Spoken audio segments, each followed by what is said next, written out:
আসসালামু আলাইকুম। আশা করি সকলে আলহামদুলিল্লাহ ভালো আছো। আজকে আমরা কথা বলবো কিভাবে 15 দিনের প্রস্তুতিতে ঢাবি এ ইউনিট ক্র্যাক করা যায়। এখন প্রথম দিকে তোমাদের মনে হতে পারে অনেকেই তো অনেক দিন ধরে প্রস্তুতি নিচ্ছে, সেখানে মাত্র 15 দিনের প্রস্তুতিতে ঢাবি এ ইউনিট ক্র্যাক করা আসলেই কি সম্ভব, নাকি আমরা এত চেষ্টা করব, এত পরিশ্রম করব কিন্তু ফলাফল শূন্য হয়ে দাঁড়াবে? শোনো, অ্যাডমিশনে অনেক কিছু ফ্যাক্টর হিসেবে কাজ করে। তোমার বেসিক কতটা, তুমি কতটা পরিশ্রম করছো, তুমি কতটা চেষ্টা করছো, তারপর হচ্ছে তুমি কতটা দোয়া করেছো, তোমার ভাগ্যে কি লেখা আছে, অনেক কিছু। তাই আমার হাতে যদি এমনও হতো যে ধরো আমার ঢাবি এ ইউনিটের প্রস্তুতি নেওয়ার জন্য মাত্র 3 দিন বাকি ছিল, ওই 3 দিনে কতটুকু করা যায় আমি ততটুকুই করার চেষ্টা করতাম। এজন্য মানসিকভাবে প্রস্তুত হও যে না, আমি আমার সর্বোচ্চটা দেব।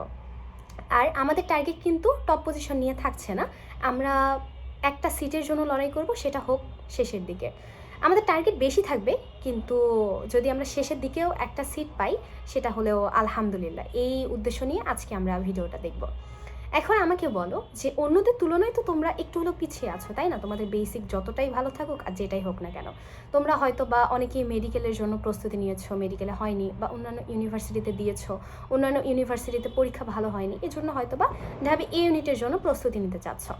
এখন তোমরা যদি ইচ্ছা করে সময় অবহেলা করে এসে থাকো, তাহলে আমি তোমাদেরকে নিয়ে আসলে কিছু বলতে চাই না। কারণ আমি সব সময় একটা কথা বলি, প্রকৃতি সব কিছু দেখে, এবং বলতে পারো যে রিভেন্স টাইপের একটা কিছু। এখন ইচ্ছা করে সময় অবহেলা করছো, শেষের 15 দিন এসে বলছো যে না, আমার তো 15 দিন পড়লেই হবে, সেখানে আমি এতদিন পড়িনি, ঠিক আছে। সো তাদের জন্য এই ভিডিওটা না। মানসিকভাবে প্রস্তুত হও, তোমাকে 14 থেকে 15 ঘন্টা পড়তে হবে, না হলে কিন্তু অনেক কিছু কাভার করতে পারবা না। আর শর্ট সিলেবাস নাকি ফুল সিলেবাস পড়বা? ফুল সিলেবাস পড়ার সময় নেই, তুমি শর্ট সিলেবাস পড়বা। আমাদের হাতে কী কী সাবজেক্টস আছে? Physics, chemistry, math, biology, Bangla, ইংরেজি। আমি বাংলা ইংরেজি নিয়েও কথা বলবো। তো ফিজিক্স, কেমিস্ট্রি, তারপর হচ্ছে ম্যাথ, বায়োলজি, বাংলা, ইংরেজি, যেটার কথাই বলি না কেন, আমি কিছু সাধারণ কথা বলবো, যে সাধারণ কথাগুলো প্রত্যেকটা সাবজেক্টসের জন্য সেম। সাধারণ কথাগুলো কি? আমাদের পড়তে হবে। প্রথম কথা হচ্ছে পড়তে হবে। দ্বিতীয় কথা হচ্ছে আমাদের রিভিশন দিতে হবে।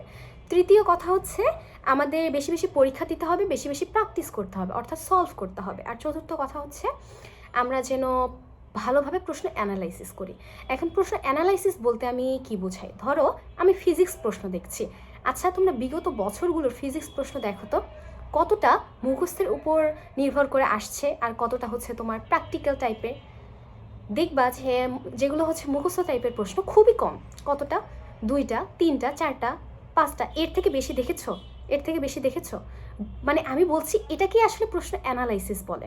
তারপর হচ্ছে যেগুলো তোমার প্র্যাকটিক্যাল প্রশ্ন হয়, তোমাকে মাথা খাটিয়ে একদম ঠান্ডা মাথায় উত্তর করতে হবে, হাতে লিখতে হবে, তোমাকে ভাবতে হবে, সূত্র অ্যাপ্লাই করতে হবে, এই প্রশ্নগুলো বেশি আসে। এইভাবে আসলে প্রশ্ন অ্যানালাইসিস করতে হয়, প্রশ্নের প্যাটার্ন ধরতে হয়।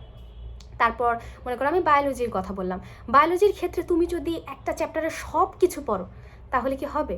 কারণ হচ্ছে তুমি শেষের দিকে চলে এসেছো, তুমি চাইলে সব কিছু পড়তে পারবে না। হ্যাঁ, তুমি যেগুলো পড়ছো সেগুলোর বাইরে প্রশ্ন আসতে পারে, কিন্তু তুমি যেগুলো পড়ছো সেগুলো থেকে যেন বেশি প্রশ্ন আসে।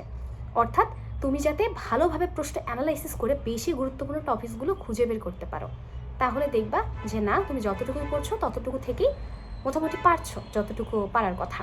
তারপর আমি যদি মনে করো যে ম্যাথের কথা বলি, ম্যাথের ক্ষেত্রে হচ্ছে তুমি যদি এখন মুখস্থ টাইপের যেগুলো অংশ আছে সেগুলো বেশি বেশি করে পড়ো, তাহলে কি হবে? না, তোমাকে বেশি বেশি প্র্যাকটিস করতে হবে। তারপর ইংরেজি আর বাংলার ক্ষেত্রে ধরো তুমি ঢাবি বি ইউনিটের জন্য প্রস্তুতি নিয়েছিলে, তাহলে কিন্তু তোমার প্রস্তুতি সম্পূর্ণ, তুমি বাংলা বা ইংরেজি দাগাতে পারো। ধরো তুমি ম্যাথে দুর্বল, আমি যেমন ম্যাথে বলতে পারো যে মোটামুটি দুর্বল, তো আমি এই ইউনিটে ইংরেজি দাগাইনি, সরি বাংলা দাগিয়েছিলাম। তো তোমরা যদি চাও, তোমাদের হাতে যদিও সাবজেক্টের সংখ্যা কমে আসবে, এটা আমি জানি, কিন্তু তবুও ধরো ম্যাথে তুমি যদি দাগাতে যাও তাহলে হচ্ছে তুমি ফেল করে বসবে। তাহলে কি ম্যাথ দাগানোর দরকার আছে? অবশ্যই না। বাংলা বা ইংরেজির মধ্যে তাহলে একটা দাগাবে। এখন কথা হচ্ছে যে আমরা যে প্রশ্ন অ্যানালাইসিস করবো, আমরা শুধুমাত্র কি ঢাবির প্রশ্ন দেখব? না, আমাদের প্রথম কাজ থাকবে ঢাবির প্রশ্ন অ্যানালাইসিস করা, প্রশ্নের প্যাটার্ন ধরা, কোন কোন টপিকস কোন কোন অধ্যায়ের মধ্যে সবচেয়ে গুরুত্বপূর্ণ সেগুলো নোট ডাউন করা। আমাদের দ্বিতীয় কাজ হবে তোমার হচ্ছে জেইউ, আরইউ, গুচ্ছ, তারপর অন্যান্য যেগুলো ইউনিভার্সিটি আছে সেগুলোতে তো বিগত বছরগুলোতে নানান প্রশ্ন এসেছে, নানান ম্যাথস এসেছে, ফিজিক্স কেমিস্ট্রি থেকে প্রশ্ন এসেছে। তো এই প্রশ্নগুলো আসলে কোথা থেকে এসেছে? তোমার হচ্ছে একটা চ্যাপ্টার ধরো ভেক্টর এখন সব টপিকস থেকে কিন্তু আসেনি, কোন কোন টপিকস থেকে এসেছে সেগুলো আমরা খাতায় নোট ডাউন করব। এরকম নোট ডাউন করে দেখবে যে হচ্ছে তোমার মোট টপিক্সের তুলনায় এই টপিকসগুলোর সংখ্যা অনেক কমে আসছে। এটা তোমার জন্য খুবই খুবই হেল্পফুল হবে। তারপর হচ্ছে আমরা পড়া শুরু করব, এবং পড়ার ক্ষেত্রে বায়োলজির ক্ষেত্রে শুধুমাত্র আমরা বইটা হুবহু ফলো করব। তোমার যদি মেডিকেলের প্রস্তুতি থাকে তাহলে তো খুবই ভালো, আবার ঢাবি বি ইউনিটের প্রস্তুতি থাকলে ইংরেজি বা বাংলা যে কোনো একটা দেখাতে পারো। মানে একটু হলেও তোমার আগে বলতে পারো একটা বা দুটো সাবজেক্টের জন্য যতটুকুই হোক বেসিক, মানে খুব বেশি ক্লিয়ার থাকার কথা। অন্যান্য সাবজেক্টেরও কিন্তু বেসিক ক্লিয়ার থাকতে হবে, বেসিক ক্লিয়ার না রাখলে এখন তারপর হচ্ছে তুমি যখন পড়তে বসবা ফিজিক্স কেমিস্ট্রি বা ম্যাথের ক্ষেত্রে কী করবো? ওই তো বললাম যে বিগত বছরগুলোতে তোমার বিভিন্ন ইউনিভার্সিটিতে যে প্রশ্নগুলো এসেছে এই প্রশ্নগুলো তুমি বেশি বেশি যত পারবা প্রশ্ন সলভ করবা। প্রশ্ন সলভ করার কোনো বিকল্প নেই। বইটাকে বলতে পারো যে কীভাবে ফলো করবা, ধরো ওই যে বললাম না কোন কোন টপিকস থেকে বেশি প্রশ্ন এসেছে সেই টপিকসগুলোর তোমার কিন্তু বেসিক ক্লিয়ার রাখা লাগবে, কনসেপ্ট কিন্তু ক্লিয়ার রাখা লাগবে। এই জন্য হচ্ছে তুমি বই থেকে ধরো ওই অংশটুকু দেখলে।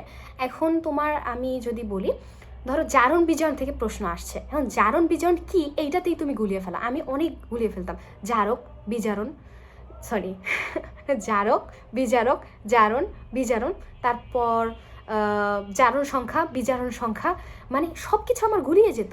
এখন এই কনসেপ্ট যদি তোমার ক্লিয়ার না থাকে তাহলে কি তুমি ভালো করতে পারবে? বেসিক ক্লিয়ার না থাকলে তুমি কি উপরের দিকে এগোতে পারবে? অবশ্যই না। এই জন্য প্রত্যেকটা তোমার হচ্ছে টপিক্সের তুমি বেসিক ক্লিয়ার রাখার চেষ্টা করবে।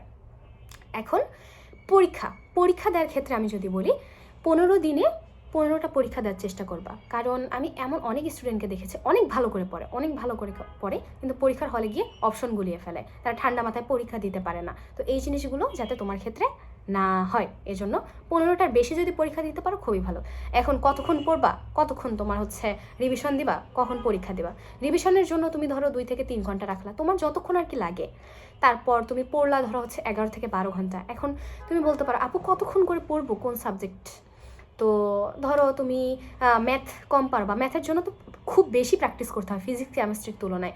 তো সেই জায়গায় এসে ম্যাথের জন্য তুমি 3 ঘন্টা রাখলা, ফিজিক্সের জন্য 2 ঘন্টা, কেমিস্ট্রির জন্য 2 ঘন্টা, বায়োলজির জন্য 2 ঘন্টা, বা একদম যে তোমার 2 ঘন্টাই পড়তে হবে 3 ঘন্টাই পড়তে হবে এমন কিন্তু কোনো কথা নেই।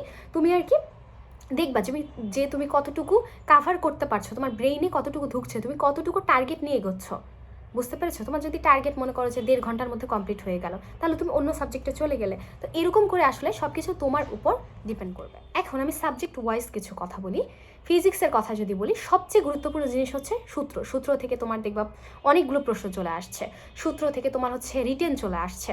তারপর হচ্ছে কেমিস্ট্রির ক্ষেত্রে তোমার অর্গানিক কেমিস্ট্রি কিন্তু খুবই ইম্পর্ট্যান্ট। ঢাবিতে কিন্তু অর্গানিক কেমিস্ট্রি থেকে বলতে পারো যে কত 4টা 5টা এরকম মানে অনেকগুলো প্রশ্ন আসে। অন্যান্য তোমার হচ্ছে কি বলবো, অন্যান্য অধ্যায়গুলোর তুলনায় তোমার অর্গানিক কেমিস্ট্রি বেশি ইম্পর্ট্যান্ট, সবচেয়ে ইম্পর্ট্যান্ট হচ্ছে অর্গানিক কেমিস্ট্রি।